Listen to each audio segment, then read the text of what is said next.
Jewellery Hanamkonda ప్రారంభోత్సవ offer flat 20% VA December 14 నుండి 22 వరకు. నమస్తే, welcome to iDream inside politics with కవిత.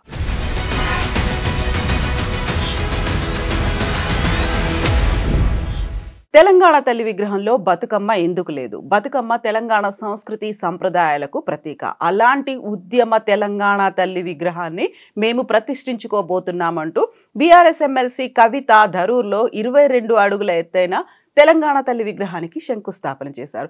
అసలు మార్చినటువంటి తెలంగాణ తల్లి చేతిలో బతుకమ్మ ఎందుకు లేదు? మనతో పాటుగా ఉన్నారు కాంగ్రెస్ ఫైర్ బ్రాండ్ మాజీ మంత్రి పుష్పలీల గారు. అమ్మ నమస్తే. నమస్తే తల్లి. సో మీరు ఉద్యమ సమయంలో చూసిండ్రు, 10 ఏళ్ల పాటు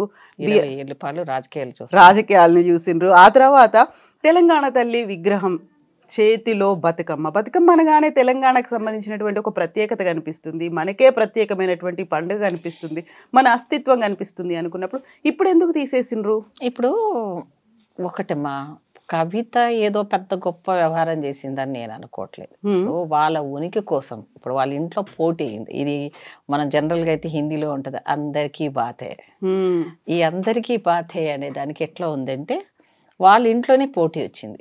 ఎలా కేటీఆర్ ముఖ్యమంత్రి చేస్తామని ఓ లెవెల్లో తండ్రి అనుకున్నప్పుడు కొన్ని ఆయన మీద అసలు నిజంగా కూడా స్టేజ్ మీద చాలా మంది బొక్కేలు కూడా ఇచ్చేసి కేటీఆర్ ముఖ్యమంత్రి చేసేసారు. అబ్బా కాబోయే ముఖ్యమంత్రి అన్న బిల్డప్ ఆయన కూడా అయిపోయింది. తర్వాత ఆయన ఇంటెలిజెన్స్ తెచ్చుకుంటే మొత్తం నెగిటివ్ వచ్చేసింది ఆయన మీద. అనేక రకాల దాంట్లో వచ్చేసింది చెడ్డ పేరు. సో ఈ టైంలో నేను మళ్ళీ వెనక్కి తగ్గితే ఇన్ని రోజులు నా కష్టార్జితం అంతా వేస్ట్ అయిపోతుంది, మా నాన్నకు వయసు అయిపోయింది, ఇంకా లేకపోతే ఆయనకి ఏదో జబ్బులు ఉన్నాయి, ఇవన్నీ డైలాగ్స్ బయటకు వచ్చేసాయి. అప్పుడు కేసీఆర్ ఇంక సమయం ఇది కరెక్ట్ కాదు అనుకొని మళ్ళీ ఇది పార్టీ మొత్తం నష్టపోతట్టు ఉంది అనుకుని ఆయనంతలో ఆయన స్టెప్ తీసుకొని మళ్ళీ బయటకు వచ్చి నేను ఎక్కడ ముసలోన్నాయి, నాకే జబ్బులు వచ్చినాయి, అసలు నేను ఎప్పుడన్నానని, నేను వదిలేసుకుంటానని ఎవడా ముఖ్యమంత్రి చెప్పింది, నేనే ఇంకా అన్నిటికీ అని ఒక లెవెల్లో ఇచ్చిన తర్వాత అక్కడ ఒక సమస్య అంటే కేటీఆర్ అప్పుడు పిక్చర్లో లేడు అనేది ఒకటి అర్థమైంది. తర్వాత రెండో స్టెప్ ఏంటంటే హరీష్ రావు. ఈరోజు కేసీఆర్ గవర్నమెంట్లో అప్పటి నుంచి ఇప్పటి వరకు కూడా తెలివైన మామకు దగ్గర అల్లుడు అంటే ఎవరికైనా చెప్పాలంటే అన్ని రకాలుగా అన్ని హంగులుండి అసలు రాజకీయాన్ని పూర్తిగా మామలో ఒక 50-60% టాలెంట్ని, తెలివిని, క్రిమినాలిటీని, ఆ టైం స్ఫూర్తిగా ఎలా ఎవరిని వాడుకోవాలన్న తెలివంతా తెలిసినోడు ఒక హరీష్ రావే, రైట్? బావ అంటే అల్లుడు, మెయిన్ అల్లుడిని కనుక చేస్తే మొత్తానికే కొడుకుకు నష్టం.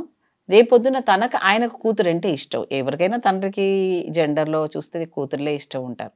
సో కూతురు అంటే ఇష్టం బాగా, కాబట్టి కూతురునన్నా నేను హైలైట్ చేయాలి తప్ప ఈయన చేయొద్దని చెప్పి ఒక స్టేజ్లో బయట పుకార్లు కూడా వచ్చాయి, మనకి ఇంటెలిజెన్స్ రిపోర్ట్స్ కూడా వచ్చాయి.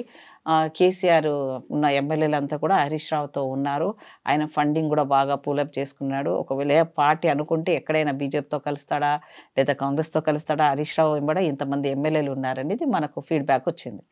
ఆ స్టేజ్ని కూడా ఆయన ఇంటెలిజెన్స్ రిపోర్ట్స్తో తెచ్చుకొని ఆయన తప్పులు ఏవైతే స్కామ్లు అయితే ఉన్నాయో అవన్నీ తెప్పించుకొని ఓ రోజు మనకు వచ్చిన సమాచారం ఇంటర్నల్గా ఆయనకు వార్నింగ్ ఇచ్చినట్టు తెలిసింది. ఎక్కడున్నాడో అక్కడే ఉండు అని చెప్పి మంత్రివర్గంలో కూడా చోటు ఇవ్వలేదు. మీరు అది గమనించే ఉంటారు, మర్చిపోయింటే గుర్తు చేస్తున్నాను.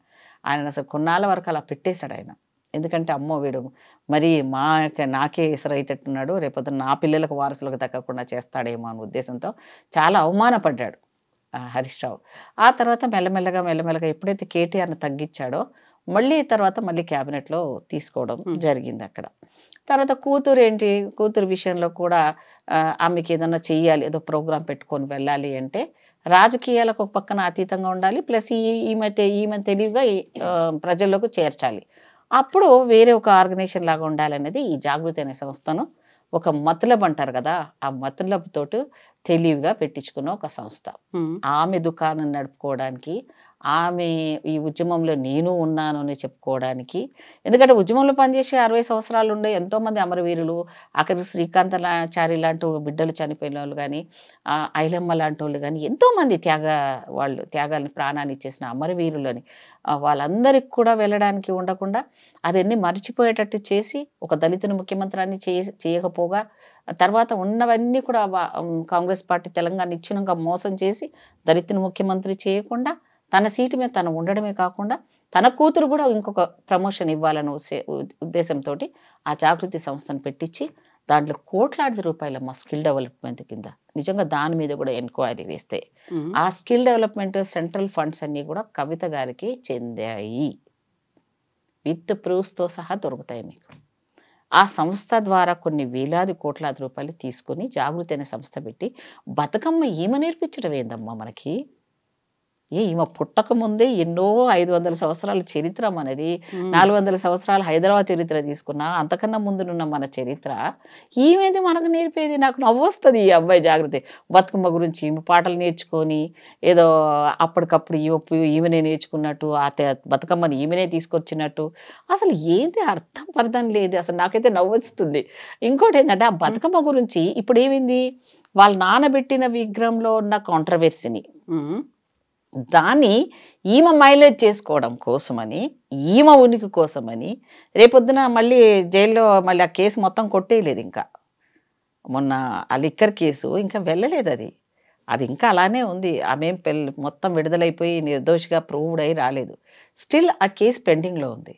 సో ఆ పెండింగ్లో ఉన్న కేసులో మళ్ళీ ఏదైనా రావాలి అంటే ఈ 4 ఏళ్ళు మళ్ళీ నాకు ఏ రకంగానైనా చేయాలి, నా ఎగ్జిస్టెన్స్ కాపాడుకోవాలన్న ఉద్దేశంతో ఇలాంటి ఒక అంశాన్ని ఎన్నుకోవడం జరిగింది. మరి గతంలో 10 ఏళ్ళు ఉన్నావు. ఇప్పుడు మీరు ఒక మాట అన్నారు, బతుకమ్మని ఆమె కనిపెట్టిందా, బతుకమ్మని ఆమె మనకు నేర్పించిందా, మనకు 400 ఏళ్ళు 500 ఏళ్ల నుంచి అప్పటి నుంచి మనం ఆడుకుంటూ వస్తున్నాం అనుకున్నప్పుడు ఇప్పుడు ఎందుకు బోసిపోయినట్టు కనిపిస్తుంది? చేతిలో ఎందుకు లేదు? ఎవరు దాన్ని ఆ అమ్మాయి హైలైట్ చేసుకుంది, ఇది చేసింది కదప్ప. మీరు బతుకమ్మను ఎప్పుడు ప్లాస్టిక్ పూలతో మనం చూసిన దాఖలాలు ఎప్పుడు పెట్టరు. ఊర్లలో కూడా ఏం జరగకుండా పిచ్చి మొక్కల్లాగా ఉండి చిన్న చిన్న చెట్లు ఉన్న ఆకులతో పూలతో చేసుకుంటాం. ఈమె వచ్చిన తర్వాత ఆ డబ్బులతోటి అనేక రకాలుగా చూస్తే మీరు అన్ని ప్లాస్టిక్ తోటి పెట్టిన పూలతోటే బతుకమ్మను పేర్పించింది. మనకు ఎక్కడ కల్చరల్ ప్రోగ్రామ్స్ పెట్టినా మనకు అంతా కనిపించింది. ఒరిజినల్ బతుకమ్మ గురించి తెలిసిన స్టోరీస్ తెలిసిన వాళ్ళకి ఎవరికీ తెలియదు. మీరు అంతెందుకు హిస్టరీ చూస్తే కనుక మా దళితులకి అసలు బతుకమ్మే లేదు. అదే కదా మీకు తెలియంది. నేను ఒక దళిత బిడ్డని చెప్తున్నా. మీరు రాగలిగితే నేను ఆ చరిత్ర ఆధారాలు చూపిస్తా. బతుకమ్మేది, బోనాలేంటి. ఇప్పటికి కూడా మా ఇళ్ళ నుంచి మేము డైరెక్ట్గా వెళ్ళి గుళ్ళల్లో ఫస్ట్ వెళ్ళి బోనం ఎక్కించడం కానీ బతుకమ్మ చేయడం కానీ పల్లెటూరు ఎక్కడో కాదు, ఇబ్రాహీంపట్నం పదమ్మ చూపిస్తా, లేకపోతే రామోజీ పెద్దంబర్పేట చూపిస్తా పదండి. మీరు ఒకరోజు ప్రోగ్రామ్ ఈసారి మీరు బతుకమ్మ పండుగ కానీ బోనాలకు కానీ మీరు మీ టైం, మీ స్లాట్, మీ కెమెరా నాకు పెట్టండి. ఒకప్పుడు ఉండేదేమో, ఆ తర్వాత ఎప్పుడు లేదమ్మా. గడీల సంస్కృతిలోనే దొరసానమ్మ కింద పనిచేసిన వీళ్ళకి ఆ వెటి చాకరి ఉన్న వాళ్ళని బోనాల వరకు ఆ పంపించారు మమ్మల్ని. అంత ఉందా మాకు? ఇప్పటికీ అన్టచబిలిటీ ఉంది. ఇప్పటికీ అది నేను చంద్రబాబు నాయుడు గారికి క్యాబినెట్లో మంత్రి అయిన తర్వాత, ఫస్ట్ మంత్రి అయిన తర్వాత నేను క్యాబినెట్లో మాట్లాడమంటే అసలు కొత్తగా అయిన వాళ్ళు క్యాబినెట్లో మాట్లాడే ధైర్యం చేయరు. అట్లాంటిది చంద్రబాబు నాయుడు గారు ఆ రోజు అంశం అనమాట. ఏంటిది ఆ రోజు? జన్మభూమి ఈసారి దేని మీద పెడదాం. చంద్రబాబు నాయుడు గారు ఉన్నారు కదా, క్యాబినెట్ మనుషులు ఉన్నారు కదా, ఇదే తుమ్మల నాగేశ్వరరావు గారు కూడా ఉన్నారు కదా. అప్పుడు నేను మైక్ని సడన్గా ఒత్తేసాను. సార్ అంటరాని తన మీద జన్మభూమి పెట్టాలి సార్ అన్నాడు. షాక్ అయ్యాడు ఆయన. ఏంటిది అన్టచబిలిటీ మీదనా? ఏం మాట్లాడుతున్నావు? ఉందా అవయ్యా అని ఇట్లా అడిగాడు అందరినీ. ఏం దేవందా ఉందా, ఏమండి ఉన్నదా అని అన్నాడు. సార్ ఎందుకు సార్ అడుగుతారు, నేను చెప్తున్నాను. మీరు రండి, ఇదే హైదరాబాద్లో మాకు ఇల్లు ఇవ్వాలంటే మీరు ఎవరు అని అడగకుండా మాకు ఇల్లు ఇవ్వరు ఇప్పటికి కూడా. అండ్ ఇప్పటికి కూడా రంగారెడ్డి జిల్లా లాంటి దగ్గర ఇప్పటికి కూడా మాకు 2 గ్లాసుల వ్యవస్థ. ఆ ఊర్లో కనుక ఛాయ్ హోటల్ ఉంటే ఇప్పుడు కూడా ఆ గ్లాసులో ఇప్పుడు కూడా మాకు టీలు ఇవ్వని పరిస్థితి. ఇప్పుడు కూడా టెంపుల్స్లో పోలేని పరిస్థితి. మళ్ళీ ఎల్లమ్మలు పోచెమ్మలు వాళ్ళే రావాలి. ఈ బతుకమ్మ కూడా ఫస్ట్ వాళ్ళ ఇళ్ళ నుంచి వెళ్ళాలి. అర్థమవుతుందా? ఫస్ట్ స్టెప్ రెడ్డిలో, లేకపోతే మళ్ళీ బీసీల నుంచి బోనాలు వెళ్తాయి, బతుకమ్మలు పేరుస్తారు, అది చేస్తారు. ఆ తర్వాత లాస్ట్ మా వాళ్ళు చేసుకుంటారు. లాస్ట్ ఊరిలో 4 వాళ్ళు చేసుకొని అప్పుడు వెళ్ళి వీళ్ళు లాస్ట్కి వెళ్ళి అందులో కలపాలి. అమ్మ ఇప్పుడు మీరు చెప్పిన మాట మంత్రి అన్నప్పుడు ఆల్మోస్ట్ ఒక 20 years బ్యాక్ అప్పుడు అన్టచబిలిటీయో లేకుంటే ఇప్పుడు కూడా ఉంది ఒక వివక్ష అనేది. దాని మీద నేను జన్మభూమి పెడితే నమ్మలేరు. అయితే అమ్మ చంద్రబాబు నాయుడు గారిని తీసుకొని వెళ్ళి ఇదే మహబూబ్ నగర్ లో పోస్టర్లు దొరుకుతాయి. ఆ రోజు నేను పెట్టించిన దాని మీద చంద్రబాబు నాయుడు గారిని సహపంక్తి భోజనం పోస్టర్లు దొరుకుతాయి మీకు సంగారెడ్డిలో, జైరాబాద్లో. ఆయనను కింద కూర్చోబెట్టి మా ఎస్సీ వాడల పాపం కూర్చున్నాడు ఆయన. అయితే తెలంగాణ అంటే రాష్ట్రం వచ్చింది. ఒప్పుకున్నాడు ఆయన కదా, దాన్ని పెట్టాడు, అంటే ఈ చూశాడు కదా. 10 ఏళ్లలో కూడా మారలేదా అసలు? ఇప్పుడు మీరు ఇక మన తెలంగాణ భవిష్యత్తులో మారదు. అమ్మ ఇప్పుడు తెలంగాణ రాష్ట్రానికి బతుకమ్మ, బోనాలు ఈ 2 రాష్ట్ర పండుగలు. రాష్ట్ర పండుగలుగా గుర్తించిన తర్వాత కూడా అవసరం ఏముంది? హ్మ్. ఇప్పుడు నేను చెప్పింది ఇంటర్నల్ గా ఉన్న ఈ కులాల తారతమ్యాలు ఇవి బయట ప్రపంచానికి ఇంకా తెలియదు. హైటెక్ లెవెల్ ఉండి ఏదో హైదరాబాద్లో ఉన్న వాళ్ళు, ఇంటి పక్క వాళ్ళు, ఇంటి పిల్లలు ఆడుతున్నారు కదా అని ఏదైనా కొంచెం యాక్సెప్టెన్సీ ఉండొచ్చి ఆడిండేమో కానీ పల్లెటూరు ఎక్కడ అవసరం లేదు. 20 కిలోమీటర్లు కూడా లేని మీకు దగ్గరలో సిటీకి బార్డర్లో ఉన్న వాటిలోనే లోపలలోనే చూపిస్తాను నేను, విత్ ఎవిడెన్స్తో సహా చెప్పిస్తాను మీకు. ఊర్లో సర్పంచ్తో చెప్పిస్తా, మండల్ ప్రెసిడెంట్తో చెప్పిస్తా, ఊర్లో ఉన్న ఎవరైతే అధికారంలో ఉన్న వాళ్ళ ఇప్పుడున్న ప్రజెంట్ గవర్నమెంట్లో పనిచేసిన వాళ్ళు ఉన్న వాళ్ళతో చెప్పిస్తా, మామూలు జనాలతో కూడా నేను పక్కనే ఉంటా, మీరు అడిగిరండి. అయితే పాత విగ్రహంలో ఏమో రాచరిక పోకళ్ళు ఉన్నాయి, లేకుంటే ఆ ఆభరణాలు కావచ్చు, ఇవన్నీ చూస్తుంటే ఒక దేవతలాగా కనిపిస్తుంది తప్ప మా తల్లిలాగా కనిపించట్లేదు. బహుజన తల్లిలాగా ఈ కొత్త తెలంగాణ తల్లి ఉంది అనుకున్నప్పుడు సరే మన ప్రతి ఇంట్లో ఉన్నటువంటి ఒక తల్లి, చెల్లి, అమ్మ లాగా ఈ తెలంగాణ తల్లి కనిపిస్తోంది. ఈ రూపం ఉంది, అంత సాదా సీదాగా ఉంది, సాధారణంగా బహుజన అమ్మగా కనిపిస్తోంది అనుకున్నప్పుడు బహుజనాలు అందరూ కూడా బతుకమ్మ ఆడతారు కదా, ఎందుకని పెట్టలేదు అనేది. కేవలం ఆ బతుకమ్మ స్థానం తీసేసి మాకు బతుకమ్మ అనేది పెట్టాలనుకుంటే ఆ బతుకమ్మ వీళ్ళేదో చేసుకున్నారు, వీళ్ళేదో జాగృతి లెవెల్లో చేసి బతుకమ్మ లెవెల్లో చేసిన దానికోసం పెట్టాలనేది మా ఇంటెన్షన్ కాదు. ఈమె పెడితే బతుకమ్మ చేసుకుంటామా, ఈమె వద్దన్నా బతుకమ్మ చేసుకుంటాం. దాన్ని సెలబ్రేషన్గా చేసుకున్న వాళ్ళు అసలు నన్ను అడిగితే పండుగల కల్చరే పోయింది ఇప్పుడు. నిజానికి ఒప్పుకోండి మీరు, ఎవరు చేస్తున్నారు బతుకమ్మలు? ఊళ్ళల్లో తప్ప. హైదరాబాద్ ఉన్న వాళ్ళు ఏదో 9 రోజులు 10 రోజులు ఏదైనా కొంచెం మెంటల్ రిలాక్స్ కావాలనుకున్న వాళ్ళు అమ్మలు, అమ్మమ్మలు, నా వారసులు ఉన్న వాళ్ళ ఇళ్ళల్లో జరుగుతున్నాయి. మనం ఏదో సింగిల్ ఫ్యామిలీస్ ఉన్న వాళ్ళు ఎంతమంది చేస్తున్నారు చెప్పండి? ఇండివిజువల్గా ఉద్యోగాలు చేసుకునే పిల్లలు వాళ్ళు వచ్చేసి బతుకమ్మలు పేర్చి చేసుకునే వాళ్ళు చాలా తక్కువ మంది అయిపోయారు. ఈ పండగ కాదు, ఏ పండుగ సంస్కృతి కదా బతుకమ్మ అనేది. ఏం సంస్కృతి అనేది అది కులాలను పెంచే రకంగా పెరుగుతూ ఉంది తప్ప అది తగ్గించడానికి పనుకోవట్లేదు. సంస్కృతి ఆ రోజు పెట్టడానికి ఉద్దేశాలు ఏంటి? అందరు కలిసి ఉండాలి పండుగలప్పుడు, ఏవి చేసుకోవాలన్నా. కానీ అవి లేవే, అది లేదు అని చెప్తున్నా. ఆవిడ ఏదో పెట్టలేదు, అందులో కనపడలేదంటే నువ్వు పెట్టుకో. అప్పుడు నువ్వు తెలంగాణ విగ్రహాన్ని ఎక్కడ పెట్టుకున్నావు? ఈ పార్టీ ఆఫీస్లో పెట్టుకున్నాం. మేము ఎక్కడ పెట్టాము? ప్రజలు ఉండే ప్రజాస్వామ్య పద్ధతిలో ఉండే సెక్రటరియట్లో పెట్టాము. కానీ అన్ని విలేజ్ల్లో కూడా పెట్టింది కదా స్వచ్ఛందంగా, వాళ్ళంతటా వాళ్ళు కూడా. ఇప్పుడు మేము పెట్టిన దాన్ని కూల్చే తత్వం అది కాదు, మేము వద్దు అనటం లేదు. ఇప్పుడు అమ్మ రూపాన్ని ఎవరు ఎట్లా ఊహించుకుంటే ఉంటుందేమో కానీ 80% ఉన్న బహుజనులుండి ఈ ప్రజాస్వామ్యంలో ఉన్న మిగతా కులాల వారి సంఖ్య తక్కువ ఉంది. అవునన్నా కాదా? అగ్రకులాల వాళ్ళ లెగలు ఉండేవాళ్ళు ఎంతమంది ఉన్నారు? ఇప్పుడు 100 ఎకరాలు ఉన్న వాళ్ళు ఉన్నామా, లేకపోతే దొరలున్నామా, గడిలున్నాయా, ఏమున్నాయి? ఇప్పుడు ఉన్న వాళ్ళంతా 80% 90% వీళ్ళమే ఉన్నాం, మధ్యతరగతి వాళ్ళమే ఉన్నాం. సో మన మధ్యతరగతి అమ్మ పొద్దున్నే లేసి ఇవన్నీ వేసుకొని పైన కిరీటాలు పెట్టుకొని మన అమ్మ అంటే ఇట్లుండాలంటే మరి అది దేవత రూపమా, అమ్మ రూపమా, ఏదో అనేది క్లారిటీ లేదు. సరే వాళ్ళని వాళ్ళ ఆలోచన విధానం దొరలు కాబట్టి వాళ్ళ దొరల విషయాల్లో వాళ్ళు అట్లా ఆర్నమెంట్స్ పెట్టి అట్లా ఇట్లా రిచ్గా ఉండాలా, అమ్మాయి అంటది పేదగా ఉండాలా, అంత పేదరిక మార్పులో ఉన్నా అంటే మరి నీ దగ్గర 100 కోట్లు ఉన్నాయి.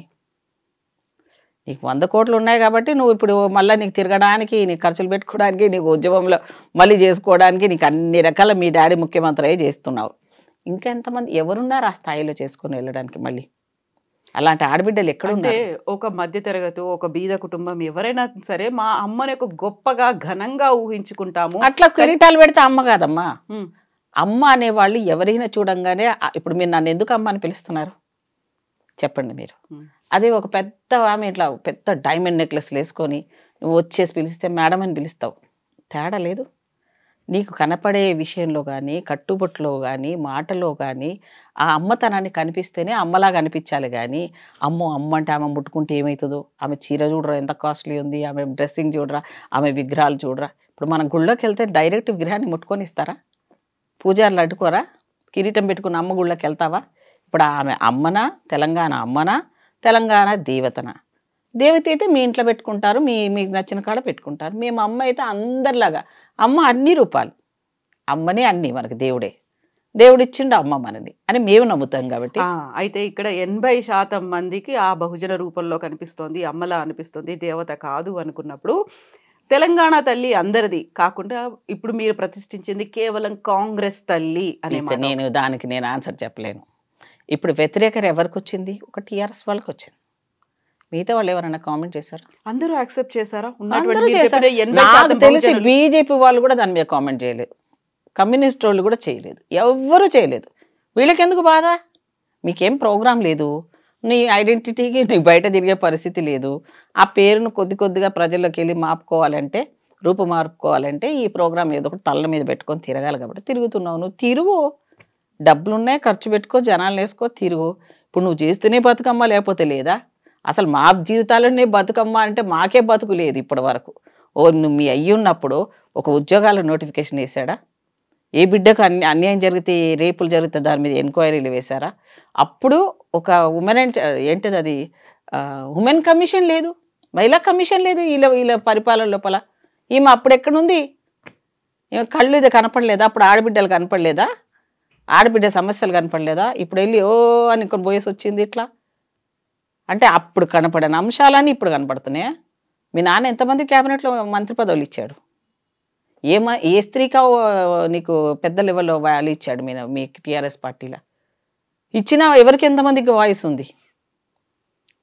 సో ఇట్లాంటి వాళ్ళని పెట్టుకొని నీ గడిల పరిపాలన కింద నువ్వు నిరంకుశ పరిపాలన నువ్వు చేసి నువ్వు మాత్రమే సంపాదించుకోవడానికి నిన్ను వదిలిపెడితే నువ్వు సంపాదించుకోవడం కాకుండా మొత్తం దేశంలో ఉన్న తాగుబోతలకు తయారు చేయడానికి లిక్కర్ రానివి అయితేవి. ఇప్పుడు తెలంగాణ తల్లి విగ్రహాన్ని సచివాలయంలో పెట్టారు, 17 అడుగుల ఎత్తుంది. నిన్న కవిత ధరూర్ జగిత్యాలలో 22 అడుగుల ఉద్యమ తెలంగాణ తల్లి విగ్రహానికి శంకుస్థాపన. అంటే 60 ఏళ్ళ నుంచి ఉన్నోళ్ళదంతా పోయింది, ఈమె ఉద్యోగం కారణే. అసలు ఈమె అనర్హురాలు దాన్ని పెట్టడానికి. ఛాలెంజ్ చేస్తున్నా, కవిత ఏ దానికి కూడా ఫిట్ కాదు. తెలంగాణ ఉద్యమంలో చచ్చిపోయిన బిడ్డల తల్లిగా, లేకపోతే ఈమె నా ఉద్యోగాలు కొన్ని ఉన్న నిరుద్యోగ, లేకపోతే బేలగా ఉన్న డబ్బులు లేని పరిస్థితిలో వచ్చిన ఒక మధ్యతరగతి స్త్రీనా, లేకపోతే తెలంగాణ ఉద్యమంలో వీళ్ళ ఫ్యామిలీ ఎవరైనా సచ్చారా? వీళ్ళకి సంబంధించిన త్యాగాలు ఏముందమ్మా?